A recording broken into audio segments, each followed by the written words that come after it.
Hi students, how are you?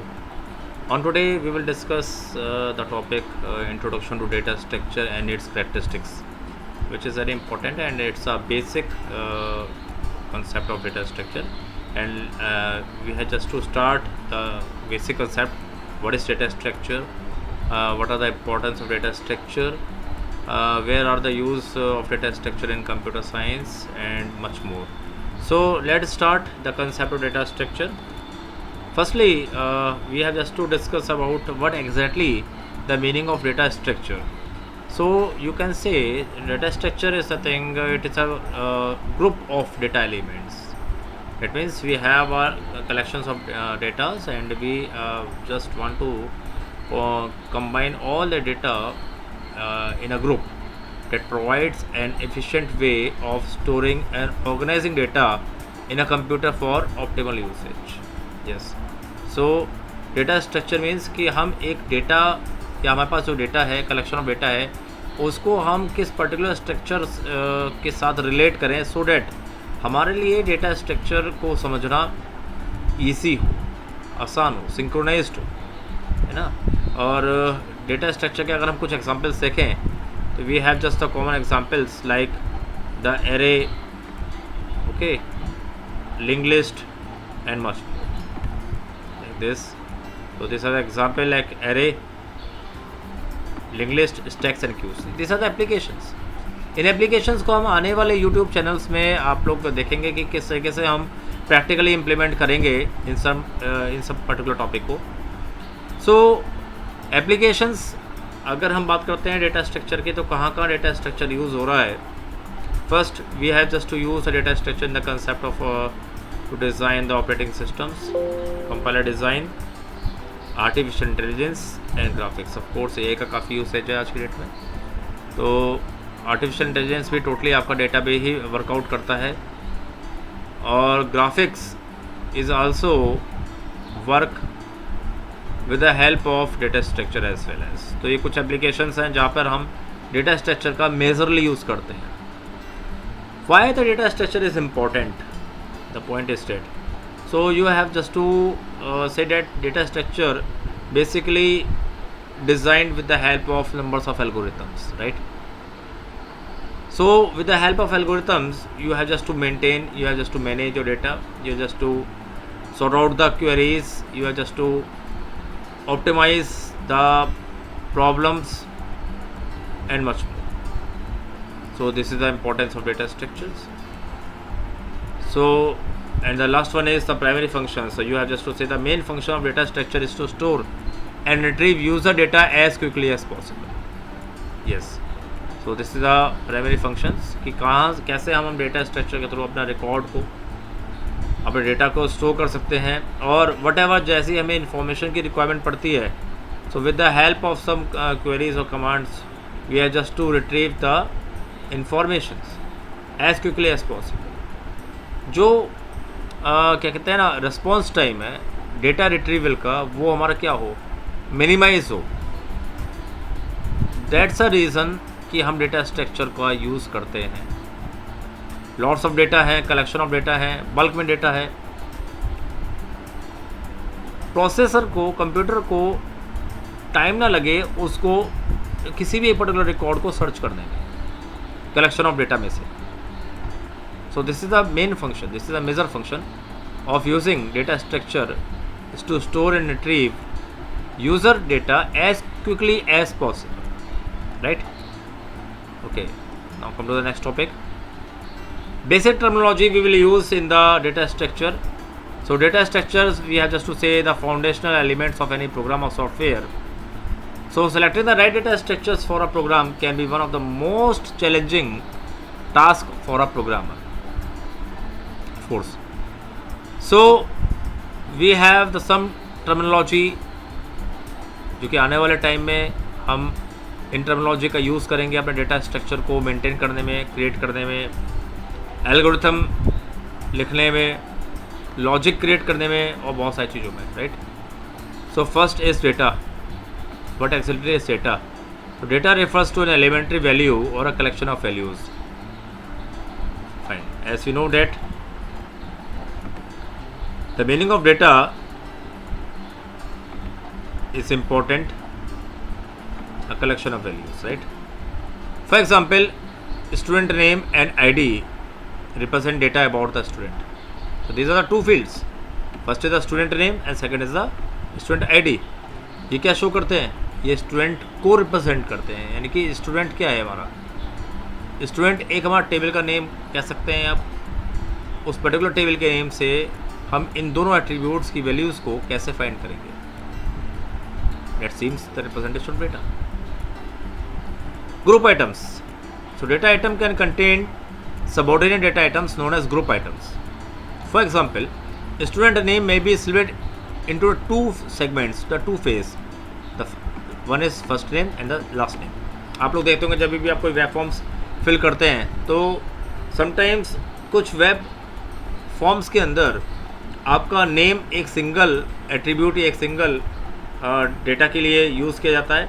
कई बार हम name को क्लासिफाइड कर देते हैं, ब्रेक कर देते हैं. वो क्या है? वो हमारा group items.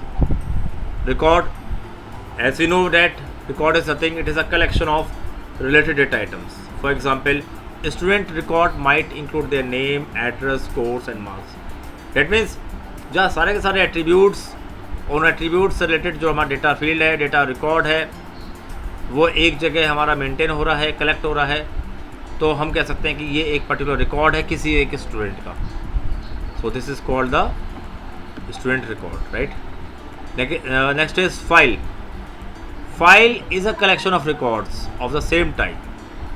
For example, if they are 60 employees, so there would be a file containing 60 records, each with information about individual employee.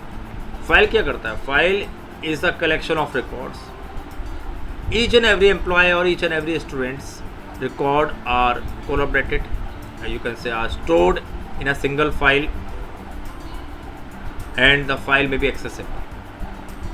Attribute. Next is attribute and entity. Entity represents a class of objects and contain various attributes.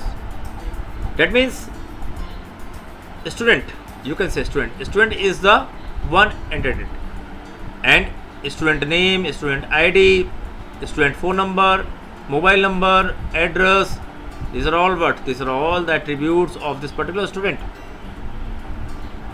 So this is also the important, you can say, terminology which will be used in the data structure. And last one is the field. Field is a single elementary unit of information that represents the attributes of an entity. Okay, so this हम बोलते हैं data field. एक data field means a specific field which represents a unit of information, right? So ये कुछ terminology हम लोगों ने देखा जो कि हम यूज़ करेंगे आने वाले टाइम में अपने डेटा स्ट्रक्चर की प्रॉब्लम्स को सॉर्ट आउट करने के लिए, अपने एल्गोरिथम्स पे वर्कआउट करने के लिए. Next is need of data structure. ये डेटा स्ट्रक्चर जरूरत क्या पड़ी? Whenever any applications is complex and data volume continue to increase, तो of course challenges आएंगे ही आएंगे. उन challenges को sort out करने के लिए हमें data structure का ज़रूरत पड़ा. challenges किस तरीके से हैं? like processor speed, कि कितनी जल्दी हमारा जो ऑपरेटिंग सिस्टम है, तो प्रोसेसर है, वो हमारा डेटा को रिट्रीव करके देता है, डेटा को फैच करके देता है as according to our algorithm. Next is it's depend on your processor speed. That means handling vast amount of data requires high processor speed. अगर डेटा का जो वॉल्यूम है अगर ज़्यादा है, डेटा हमारे पास मैक्सिमम अमाउंट में है, तो एक्जैक्टली उसको फैच करने के लिए, उसको रीड करने के लिए जो हमारा प्रोसेसर है वो भी क्या होना चाहिए? स्ट्रॉन्ग होना चाहिए. सो यहाँ एग्जाम्पल दे रखा है कि data growing into billions of file, so the processor में struggle to manage such large volumes, of course. Next is data search. ये चैलेंजेस हैं. जब हम डेटा स्ट्रक्चर में काम करेंगे तो कुछ चैलेंजेस हमें भी देखने पड़ेंगे कि यस, कि हमारे पास प्रोसेसिंग स्पीड अच्छी होनी चाहिए, जो हमारा सिस्टम है वो क्या होना चाहिए? अप टू डेट होना चाहिए, हार्डवेयर स्ट्रॉन्ग होना चाहिए. Next is data search. 1000 and crores of data items if we have, तो searching for a specific items, 1000 और करोड़ डेटा हमारे पास है और उसमें से मेरे को कोई एक स्पेसिफिक आइटम सर्च करना है, तो नेचुरली जो हमारी एल्गोरिथम है वो इससे डिज़ाइन की जाएगी कि जो डेटा सर्च है वो मिनिमम टाइम में हमारे पास शो हो, डिस्प्ले हो। ये भी एक चैलेंज है, राइट। मल्टीपल रिक्वेस्ट, या ये सबसे बड़ा चैलेंज है कि जब thousands of users access data, मतलब एक डेटा को थाउजेंड्स ऑफ यूज़र्स क्या कर रहे हैं, एक्सेस कर रहे हैं simultaneously on a web server, तो सर्वर में एक्सपीरियंस परफॉर्मेंस इश्यूज और even fail under the load. या ये एक नॉर्मल सिचुएशन हो जाती है समटाइम्स कि जो वेब सर्वर हैं वो उनकी फंक्शनिंग बहुत ज़्यादा वर्कआउट नहीं होती है, वर्केबल नहीं होती है, just because thousands of users जो है हमारे एक ही डेटा सेट पे काम कर रहे होते हैं या एक्सेस कर रहे होते हैं। तो ये भी क्या है, ये भी हमारे लिए बहुत ही क्रूशल और इम्पॉर्टेंट चैलेंज है। So to address this issue, data structure are employed and by organizing data into efficient structure it is possible to minimize numbers of items that need to be searched, allowing for a faster and more efficient data retrieval। Purpose ये है कि data हमारा कितना भी large set का क्यों ना हो, बट एल्गोरिथम हमारी इस तरीके की डिज़ाइन होनी चाहिए कि वो रेलिवेंट हो ऑपरेटिंग सिस्टम के लिए भी, और दूसरा जो हम सर्चिंग कर रहे हैं या मैनेज कर रहे हैं वो प्रोसेस होने में बहुत ज़्यादा टाइम ना ले। Getting my point? So this is a requirement for need of data structure. Advantage: efficient data structure, reusability, abstractions. Efficiency means the efficiency of a program is significantly influenced by choice of data. For example, if you need to search for a particular record in a data set, so using an array may require sequential search. अभी array का हम concept पढ़ेंगे, which can be insufficient. So the more advanced data structure such as ordered array, binary search tree, hash table, etc. can make the search process more efficient. ये कुछ algorithms हैं, कुछ concept हैं जो हमारे डेटा स्ट्रक्चर को क्या बनाते हैं, एफिशिएंट बनाते हैं, राइट। Second is reusability. ये खास बात है डेटा स्ट्रक्चर की, अगर एक बार डेटा स्ट्रक्चर हमने क्रिएट कर लिया सो इसको हम रीयूज़ कर सकते हैं किसी अनदर एप्लीकेशंस में। Once a data structure has been created, once a data is perfectly created, so it can be used with different applications. So they can be compiled into the libraries, allowing different programs or client to use them without needing to re-implement the structure. हमें बार बार data structure बनाने की जरूरत नहीं पड़ती, हम एक बार data structure की library create कर देते हैं। उस लाइब्रेरी को हम समटाइम्स जहाँ हमें यूज़ है किसी भी कोड के अंदर या किसी भी पर्टिकुलर प्रोग्राम के अंदर, उन लाइब्रेरीज का यूज़ करके हम उस डेटा स्ट्रक्चर को दोबारा से यूज़ कर सकते हैं, जो कि बहुत बड़ा एडवांटेज है data structure. Abstraction: data structure are defined by abstract data type, जिसे हम बोलते हैं short ADT। It provides a level of abstractions. Client interact with data structure through well-defined interface without needing to understand the underlying implementation detail. Abstraction का meaning यही है, whatever the backend process में क्या चल रहा है कुछ नहीं पता, बट जो क्लाइंट है डेटा स्ट्रक्चर की हेल्प से एक पर्टिकुलर इंटरफेस के साथ कोरिलेट करता है। वो इंटरफेस हमारा यूजर फ्रेंडली होना चाहिए, डेटा स्ट्रक्चर को प्रॉपरली सपोर्ट करना चाहिए, डजेंट मैटर कि इम्प्लीमेंटेशन प्रोसेस क्या लगा हुआ है। That's the meaning of abstractions. You can say, यहाँ एक छोटा सा नोट दे रखा है कि abstract data type provides a high level view of data structures, focusing on what operations are available rather than how they are implemented. तो आपने देखा कि एडवांटेज जो है डेटा स्ट्रक्चर का कितना इंपॉर्टेंट है, और आने वाले टाइम में जितने एल्गोरिथम हम लोग डेटा स्ट्रक्चर पढ़ेंगे वो कितने इंपॉर्टेंट रहेंगे। Data structure classifications. Two types of you can say data structure can be classified. First, the linear data structure. Second is non-linear data structure. अब data structure classification को हम next lecture में study करेंगे। I hope आपको यहाँ तक clear हो गया होगा। अगर कोई भी डाउट, कोई भी क्वेश्चन आपको इंट्रोडक्शन ऑफ डेटा स्ट्रक्चर से रिलेटेड आपके माइंड में है तो प्लीज़ मेरे को कमेंट बॉक्स में ज़रूर कमेंट कीजिएगा, क्वेश्चन ज़रूर पूछिएगा और चैनल को सब्सक्राइब कर लीजिएगा अगर अभी तक सब्सक्राइब नहीं किया है।